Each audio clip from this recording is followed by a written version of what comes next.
Nevada, a city of millions of dreams, sparkling lights, and non-stop entertainment. In this sleepless city, where millions of tourists come and go every year, there is a reality that cameras rarely focus on, hidden from view.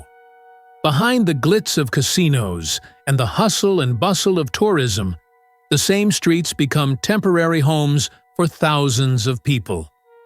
They are the often forgotten or deliberately ignored part of this city, the homeless. This documentary is the voice of the unheard, the story of the invisible.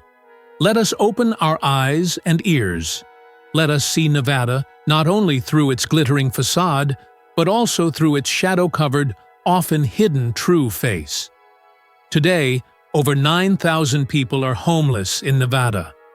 A significant portion of this number is concentrated in Las Vegas, the heart of tourism and entertainment. Do you know how many of these thousands are chronically homeless? Approximately 40%.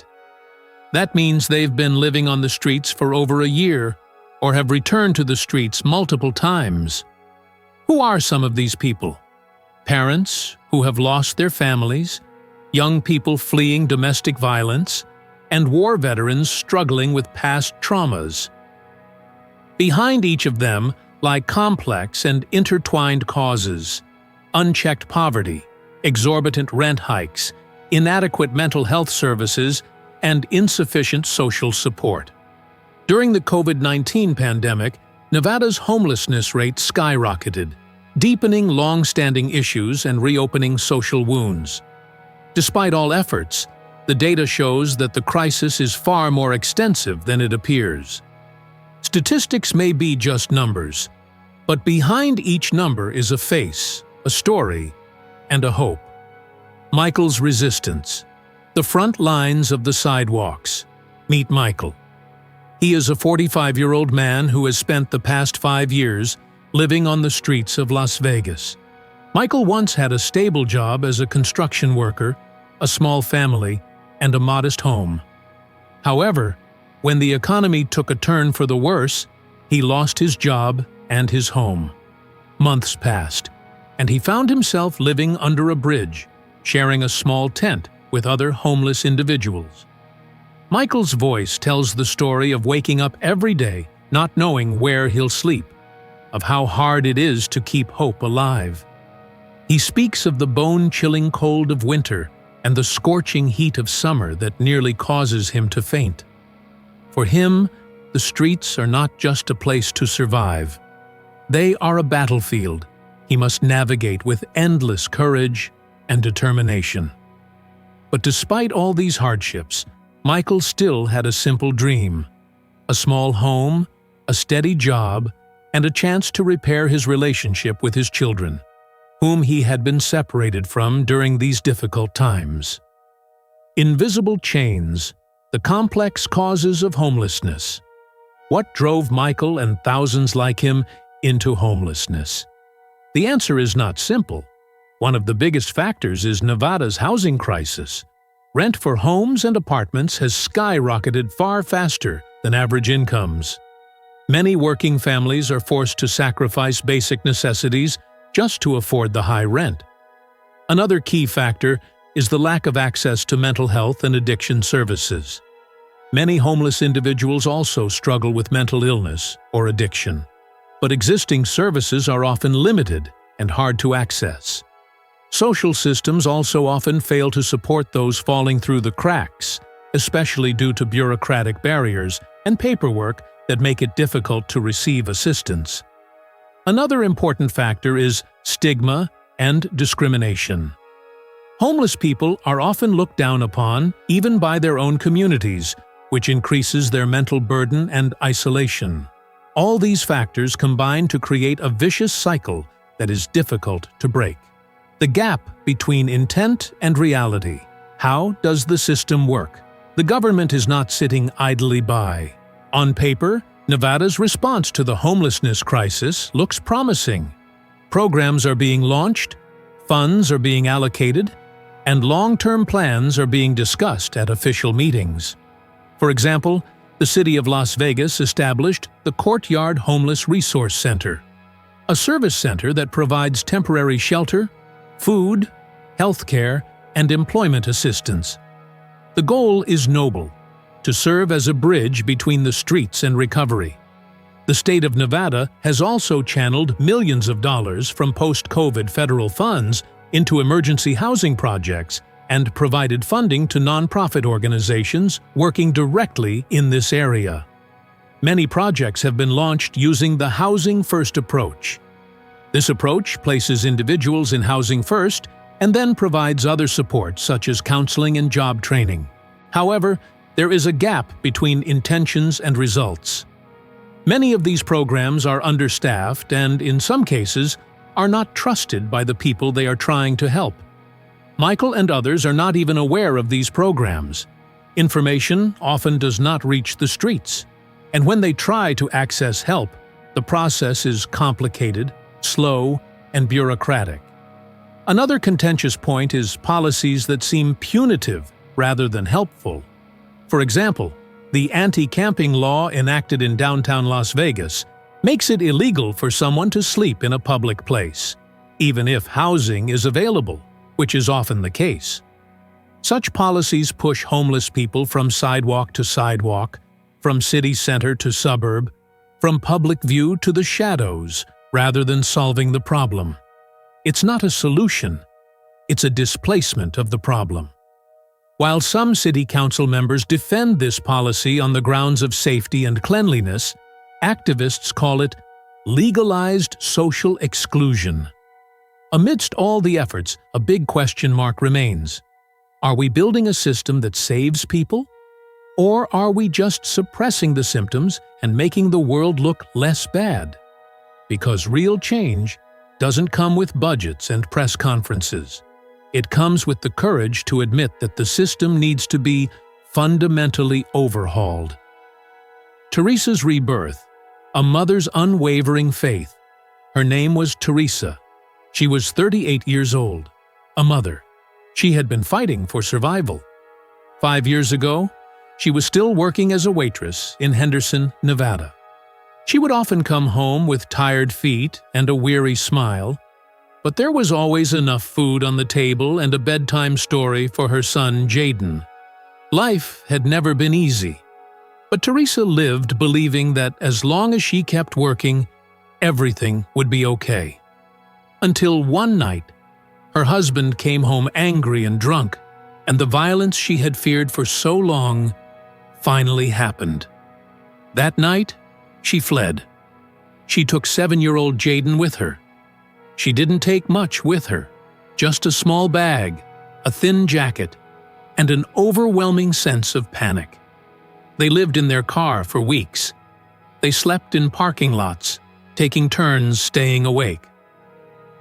The hardest part, she says quietly, wasn't the cold or the hunger. It was pretending to be strong for my son. When the car was finally repossessed due to debt, their options were exhausted. Teresa and Jaden spent several months in a family shelter. The space was cramped, and privacy was scarce. But at least they had a roof over their heads and warm evening meals. She tried to get back on her feet. She took short-term job training courses through local organizations, applied for jobs at stores and cafes, and enrolled Jaden in a daycare program. But every small step felt like running through quicksand.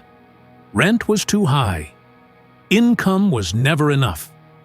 And as a single mother, there was no room for illness or failure.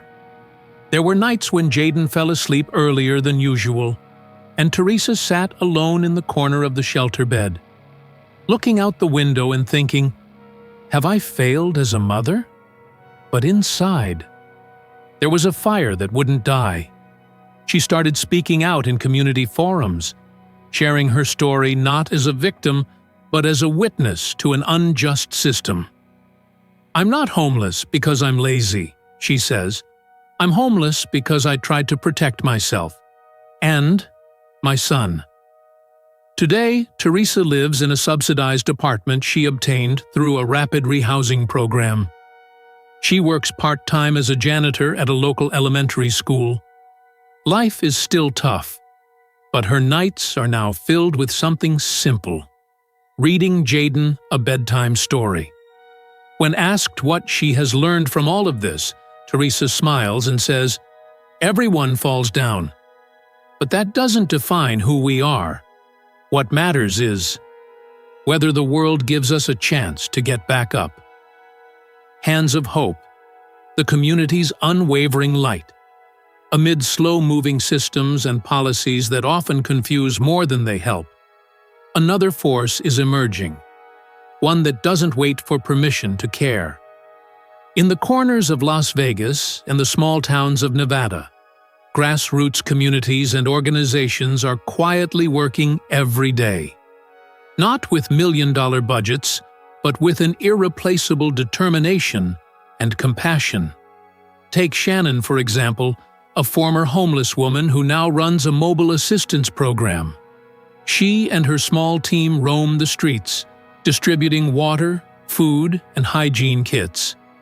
But they bring something more: the sense that those living on the streets are human beings. People just need to be heard, Shannon says. Sometimes listening to someone for 5 minutes is more meaningful than giving them $1. Organizations like the Nevada Partnership for Homeless Youth provide a safe haven for homeless youth fleeing violence, abuse, or rejection by their families. Elsewhere, local church and mosque organizations distribute hot meals every Saturday night. No cameras, no speeches, just hands quietly reaching out for bread, blankets, and smiles. In a place converted from a small warehouse into a soup kitchen, volunteers cook meals every morning before going to work. Housewives, college students, retirees, all part of an informal network that refuses to turn its back on reality. Their roles often go unnoticed in government reports. They don't make headlines, but for those who receive a warm cup of coffee in the morning or find a makeshift bed in the pouring rain, this community gives them a reason to hold on for another day. They don't solve the problem alone, but they offer a respite from despair. And sometimes, that's enough to keep the flame of hope alive. Seeds of change, awareness in our hearts. Behind every issue is a person. Behind every tent is a story. And behind every story is a system that we must examine, challenge, and change. Nevada can't fix everything overnight, but small, consistent steps lead to big change. We don't just need sympathy. We need the courage to demand fair policies. And more than that, we need empathy that shifts our perspective from them to us. Because the homelessness crisis isn't just about shelter. It's about human dignity. It's about second chances. It's about the right to feel safe, heard, and respected. That hope still lives in Michael, Teresa, Shannon, and thousands more. We may not be able to change everything, but we can start with one thing: seeing them, hearing them, and never pretending we don't know. This may be the end of the story we've told, but it's not the end of their story. On the streets of Nevada, there are still aimless steps every night, empty stares at shelter ceilings, and dreams suffocated by cold, hunger, and uncertainty. But there is also a light, in hands reaching for bread, in the smiles of children who can play even without a home, in the small voices calling for justice without tiring. This documentary is dedicated to them, to those who resist, to those who fight, to those who help, even when the world seems to have given up on them, to those who refuse to give up on the world. Thank you for listening. And may you not only know, but also care. Because change always begins with a small awareness in the heart.